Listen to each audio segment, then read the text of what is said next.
Hello everyone, welcome to SSC scholars. Guys, air force XY group के लिए हम practice sets कर रहे थे और आज हम करने वाले हैं प्रैक्टिस सेट नंबर 3। सभी क्वेश्चंस प्रीवियस ईयर पेपर से लिए गए हैं, काफ़ी ज़्यादा इंपॉर्टेंट हैं एंड आपके एग्जाम में इसी लेवल के क्वेश्चंस पूछे जाएंगे। सो ज़्यादा से ज़्यादा क्वेश्चंस अटेम्प्ट करने की कोशिश कीजिएगा एंड कमेंट बॉक्स में मुझे ज़रूर बताइए कि आपका स्कोर कितना रहा। चलिए स्टार्ट करते हैं। सबसे पहला क्वेश्चन आपका बनता है, choose the word which best expresses the meaning of the given word, यानी कि सिनोनिम से क्वेश्चन है। तो वर्ड है आपका नेगोशिएशन। नेगोशिएशन का मतलब क्या होता है? मोल भाव। ठीक है, नेगोशिएट करना यानी कि मोल भाव करना। अब अगर मैं ऑप्शंस की बात करता हूं तो सबसे पहले इन बिटवीन। इन बिटवीन का मतलब है के बीच में। केयरलेसनेस आप सभी जानते हैं, लापरवाही। स्लैकनेस, स्लैकनेस का मतलब होता है ढीलापन या फिर मैं कहूं ढील। बचता है आपका बार्गेनिंग। तो बार्गेनिंग का मतलब क्या होता है? मोल भाव। तो यही जो है सिनोनिम हो जाएगा नेगोशिएशन का। अगर मैं अदर 3 ऑप्शंस की बात करूं तो इनका मीनिंग जो है बिल्कुल ही डिफरेंट है। इसके बाद आता है choose the word which is opposite in meaning to the given word, यानी कि ये क्वेश्चन एंटोनिम से है। वर्ड है आपका इम्प्रॉम्प्टू। इम्प्रॉम्प्टू का मतलब है बिना पहले से सोचे हुए, यानी कि या फिर मैं कहूं बिना तैयारी के। क्लियर। अब बात करती है ऑप्शंस की। तो सबसे पहले आपका पंचुअल। पंचुअल आप जानते हैं, अगर कहीं आप टाइम पर पहुंचते हैं, ठीक है, स्कूल जैसे आप टाइम पर पहुंचते हैं तो आपको बोला जाता है पंचुअल, यानी कि सामयिक या फिर मैं कहूं टाइमली। पंचुअल का मतलब टाइमली। प्रॉम्प्ट की अगर बात की जाए, प्रॉम्प्ट का मतलब है प्रेरित करना, या फिर इसका दूसरा मतलब होता है कोई बहुत ही चालाक इंसान या फिर कोई चतुर इंसान, उसके लिए किया जाता है। बात करते हैं प्रोफाउंड की। तो प्रोफाउंड का मतलब होता है गहरा या फिर गंभीर। तो देखिए तीनों ही ऑप्शन जो हैं बिल्कुल अलग हैं इम्प्रॉम्प्टू से। इम्प्रॉम्प्टू का मतलब क्या है? बिना तैयारी के। और यहाँ पर है आपका प्रिपेयर्ड, यानी कि प्रिपेयर्ड का मतलब क्या होता है? तैयारी करके। तो ये जो है इम्प्रॉम्प्टू का अपोजिट, प्रॉम्प्टू का जो है आपका एंटोनिम जो है वो प्रिपेयर्ड हो जाएगा। क्लियर। इम्प्रॉम्प्टू बिना तैयारी के और प्रिपेयर्ड यानी कि तैयारी के साथ। इसके बाद आपका आता है choose the correctly spelled word, यानी कि आपको स्पेलिंग टेस्ट से क्वेश्चन दिया गया है और ये क्वेश्चन मैं आपके लिए छोड़ता हूं। कमेंट बॉक्स में आप मुझे इसका आंसर जरूर बताइएगा। क्वेश्चन नंबर 3 लिखिए एंड मुझे इसका आंसर बताइए कौन सा ऑप्शन यहां पर करेक्ट होगा। आई होप आप सभी इसको जो है कर पाएंगे। डायरेक्शन देखिए 4 to 6 के लिए, find out which part of the sentence has an error, if sentence is free from error click the no error, यानी कि एरर स्पॉटिंग से क्वेश्चन बने हैं। अब 4th नंबर है, he told his friend that he could not do that work because it is not to his taste। अब देखिए सबसे पहले आप यहां पर टेंस चेक करिए। यहां पर आप देखेंगे ही टोल्ड, तो टोल्ड आया यानी कि सेंटेंस किस में है? पास्ट टेंस में है।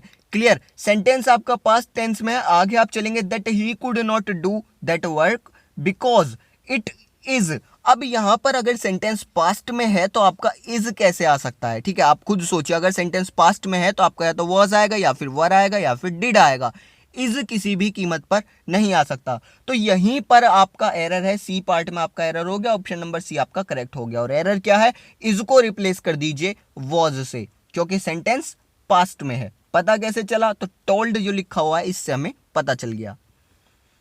नंबर 5 है, the tragedy of Juliet Caesar was written by William Shakespeare about 1599। अब देखिए ये काफी सिंपल है। आपने देखा होगा जब भी कभी कोई आपको डेट दी जाती है, ठीक है, तो ये क्या कहना चाह रहा है? जूलियट सीजर की जो ट्रेजेडी थी, जो मुसीबत थी, वो किसके द्वारा लिखी गई है? विलियम शेक्सपियर के द्वारा लिखी गई है 1599 में आया है। तो यानी कि यहां पर अबाउट तो बिल्कुल भी नहीं आएगा, यानी कि सी पार्ट में एरर है। और यहां पर इसको रिप्लेस किससे किया जाएगा? तो इन से। अबाउट की जगह इन लिख दीजिए। सेंटेंस क्या बन जाएगा?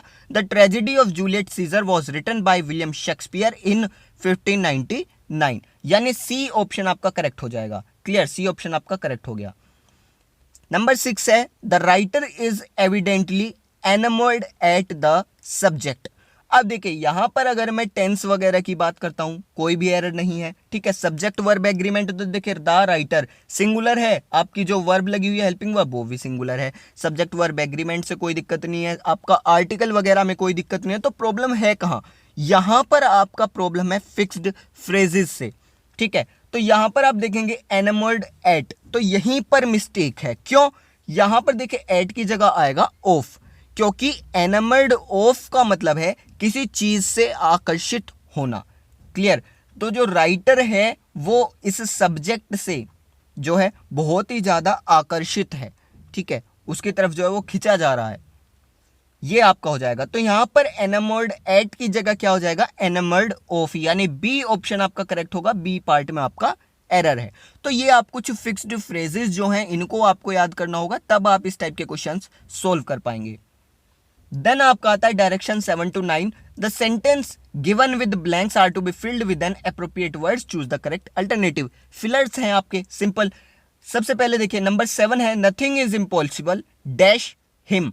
अब उसके लिए कुछ भी इम्पॉसिबल नहीं है, उसके लिए, ठीक है, लिए यहां पर आ गया तो इन नहीं आ सकता, क्योंकि इनका मतलब क्या होता है मे, ओन का मतलब होता है पे, और अबाउट का मतलब होता है के बारे में। तो ये तीनों ही ऑप्शंस नहीं आएंगे। ऑप्शन नंबर सी आपका आ जाएगा for, nothing is impossible for him.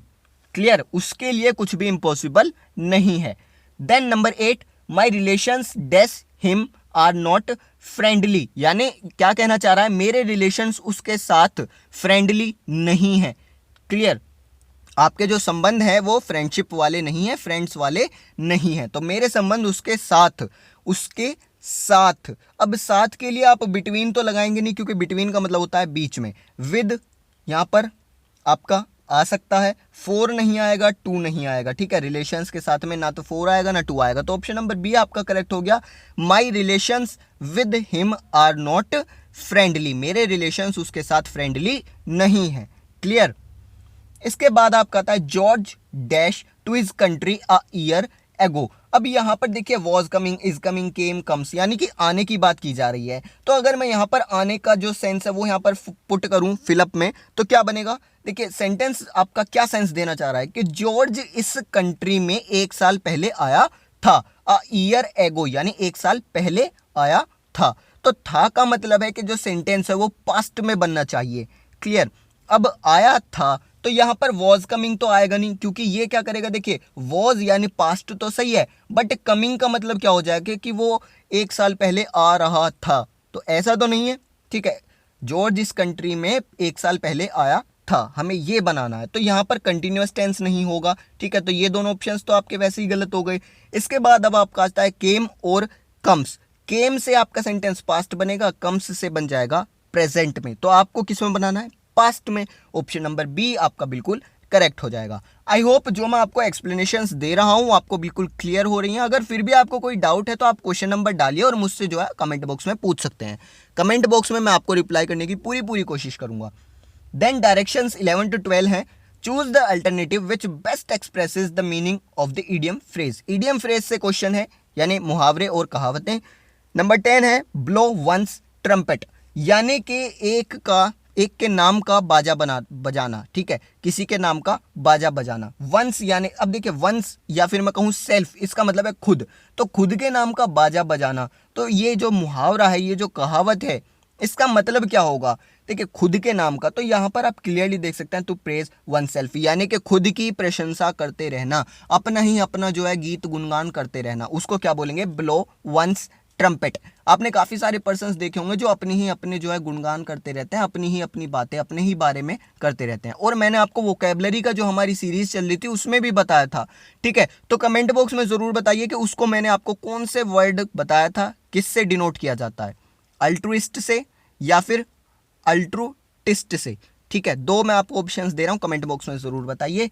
इसके बाद आपका आता है देखिए स्टिक टू वंस गन्स। अब मैंने वंस का मतलब बताया खुद, तो यानी अपनी बंदूकों पर टिके रहना, अपनी बंदूकों पर। अब देखिए यहाँ पर जो है गन्स का मतलब बंदूक नहीं है, गन्स का मतलब यहाँ पर क्या है, तो देखिए स्टैंड बाय हिज ट्रूथ। अब यहाँ पर जो है स्टैंड बाय हिज ट्रूथ यानी कि सच के लिए, तो सच से रिलेटेड कुछ भी नहीं है। यहाँ पर इसका आंसर हो जाएगा मेंटेन हिज ओन ओपिनियन, यानी कि आप जो है अपने एक कोई चीज, कोई फंक्शन वगैरह हो रहा है या कोई इवेंट हो रहा है, ठीक है, वहां पर सब अपने ओपिनियन दे रहे हैं, अपने विचार जो है प्रकट कर रहे हैं। आपने भी अपना ओपिनियन दिया। अब होता क्या है, आपका ओपिनियन मान लीजिए किसी ने जो है अपोज किया, कोई आपके ओपिनियन से सहमत नहीं है, बट फिर भी आप आपका जो ओपिनियन है उस पर टिके हुए हैं, तो उसको बोलेंगे स्टिक टू वंस गन्स, यानी आपने जो एक बार ओपिनियन दे दिया, आप जो है लोग उसको काफी जो है अपोज कर रहे हैं, बट फिर भी आप उसी पर टिके हुए हैं, ये इसका मतलब हो जाएगा।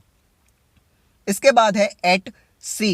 एट सी का मतलब देखिए जब आपका कोई नुकसान होता है तो आप क्या बोलते हैं कि गई भैंस पानी में।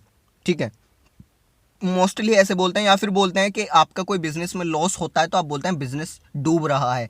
तो एट सी का मतलब वही है, पानी के अंदर ही डूबेगी कोई चीज, तो इसका मतलब है आपका लॉस हो रहा है। एट अ लॉस, लॉस का होना यानी कि समुद्र में जाना, पानी के अंदर जाना। एट सी का मतलब क्या है, पानी के अंदर जाना। देन डायरेक्शंस 13 to 15 है। Choose the one which can be substituted for the given words. One word substitution आपके आ गए। नंबर 13 है one who is 80 years old। अब एक चीज आप देखेंगे तो देखिए जितने भी वर्ड्स हैं सब में आपका जो बाद में जो सफिक्स है वो है जिनेरियन, जिनेरियन, जिनेरियन, जिनेरियन।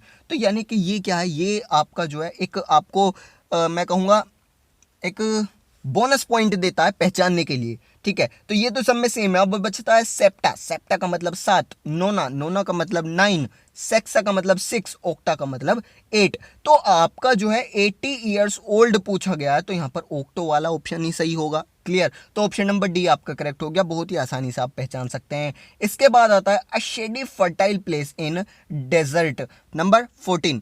तो देखिए एक डेजर्ट में क्या होता है, जो आपका रेगिस्तान होता है उसमें जो है आपको कहीं भी पानी वगैरह कुछ भी जो है फर्टाइल जो है जगह, उपजाऊ जगह जल्दी से नहीं दिखती। और एक ऐसी जगह होती है जहां पर पानी वगैरह भी होता है थोड़ा बहुत, और थोड़ी बहुत जो है उपजाऊ जगह, आपको पेड़ वगैरह जो है वो भी दिख जाते हैं। शेडी का मतलब क्या है, शेडी का मतलब है कि जहां पर थोड़े पेड़ वगैरह हो और वो फर्टाइल प्लेस हो, तो उस प्लेस को क्या बोलते हैं। देखिए आपने जो है मैं कहूँगा 8th 9th 10th स्टैंडर्ड में पढ़ा होगा, उसको बोलते हैं ओएसिस।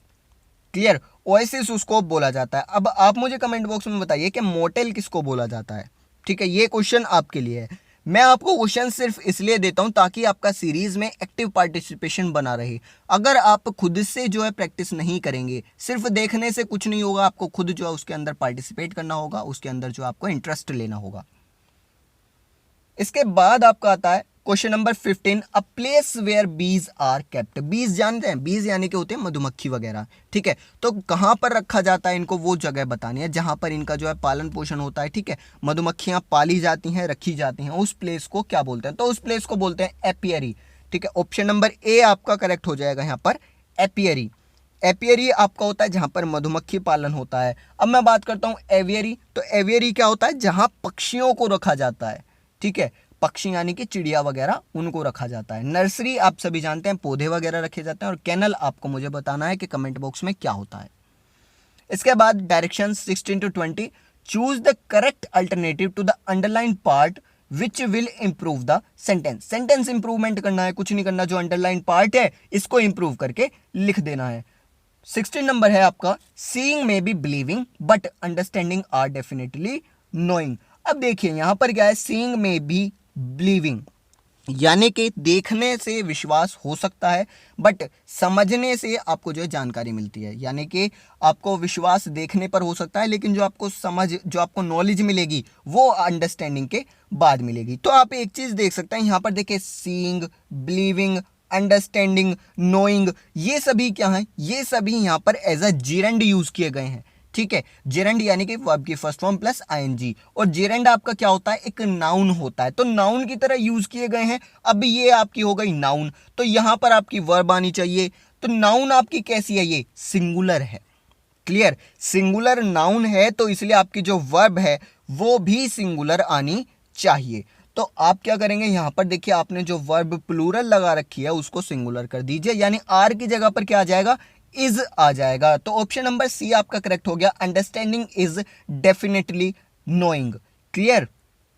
इसके बाद 17 है, there are some bacteria that are survive inside nuclear stations. यानी कि कुछ बैक्टीरिया हैं जो कि न्यूक्लियर पावर स्टेशंस के अंदर जो है सर्वाइव कर सकते हैं, ठीक है। सर्वाइव कर सकते हैं, ये सेंस बनना चाहिए यहां पर। तो देखिए आर लगा हुआ यानी प्रेजेंट का जो है सेंटेंस है, तो प्रेजेंट सेंटेंस है और आपकी जो है वर्ब की फर्स्ट फॉर्म यहां पर यूज की गई है। तो एक चीज आपको बिल्कुल क्लियर हो गई, ना तो यहां पर वर आएगा, क्योंकि अगर आपने वर लगा दिया तो आपका जो सेंटेंस है वो पास्ट में हो जाएगा, ठीक है, गलत हो जाएगा।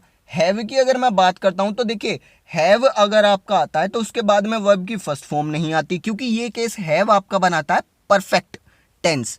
तो हैव के बाद या तो वर्ब की थर्ड फॉर्म आनी चाहिए थी, तो वर्ब की थर्ड फॉर्म आपको यहां पर नहीं दी गई, आपको वर्ब की फर्स्ट फॉर्म दी गई है सर्वाइव। तो यहां पर सिर्फ कैन ही यूज हो सकता है।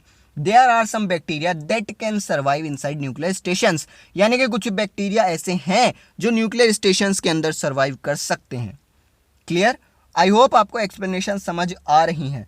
इसके बाद नंबर 18 है, no sooner did she finish the lecture that the students began to leave. अब यहां पर बहुत ही सिंपल है, मैंने कल भी आपको ये रूल बताया, तो इसका मतलब क्या है, बार बार रिपीट हो रहा है, यानी ये रूल जो है इंपॉर्टेंट है।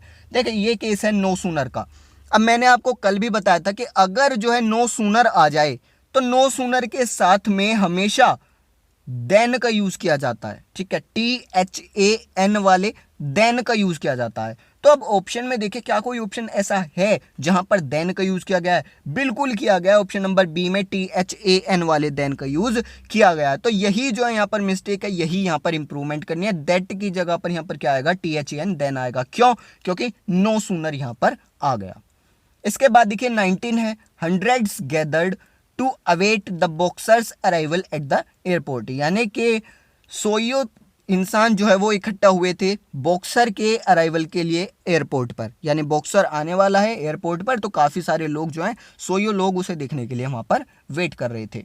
अब यहाँ पर अगर मैं बात करूँ तो देखिए अवेट का मतलब क्या होता है, किसी चीज़ के लिए आप वेट कर रहे हैं। ठीक है, वेट फॉर, किसी चीज़ के लिए वेट करना, उसको बोलते हैं अवेट। तो यहाँ पर जो है अगर आप टू अवेट फॉर करते हैं तो ये गलत होगा, क्योंकि अवेट का मतलब ही है वेट फॉर, तो ये आपका गलत हो गया। यहां पर भी 4 है तो 2 बार 4 क्यों आएगा, अवेट्स के अंदर ही आपका वेट 4 आ जाता है और एक बार फिर 4 लगा दिया, गलत हो गया। टू वेट, अब टू वेट भी नहीं आ सकता, क्योंकि अगर वेट आना है तो वेट 4 आएगा या फिर अवेट आएगा। तो आपका यहां पर कोई भी इंप्रूवमेंट नहीं होगा। क्लियर? या तो आपका अवेट आना चाहिए या फिर आना चाहिए वेट 4। क्लियर? इसके बाद नंबर 20 है, the dissidents hold a great problem in every political party. अब सबसे पहले आपको समझना है डिसिडेंट्स। डिसिडेंट्स क्या होता है? देखिए कुछ पर्सन्स ऐसे होते हैं, आप उनको जो है कुछ भी अवेलेबल करा दीजिए, कितनी भी उन्हें फैसिलिटीज दे दीजिए, वो कभी भी जो है संतुष्ट नहीं होते, सेटिस्फैक्शन उन्हें नहीं मिलता।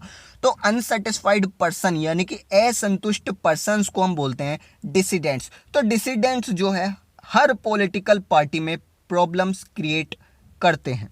ठीक है, तो प्रॉब्लम्स क्रिएट करते हैं, तो यहां पर आपका क्या हो जाएगा, कोज यहां पर इसका आंसर हो जाएगा। Option number A, the dissidents cause a great problem in every political party. Clear? So ये था आपका प्रैक्टिस सेट नंबर 3।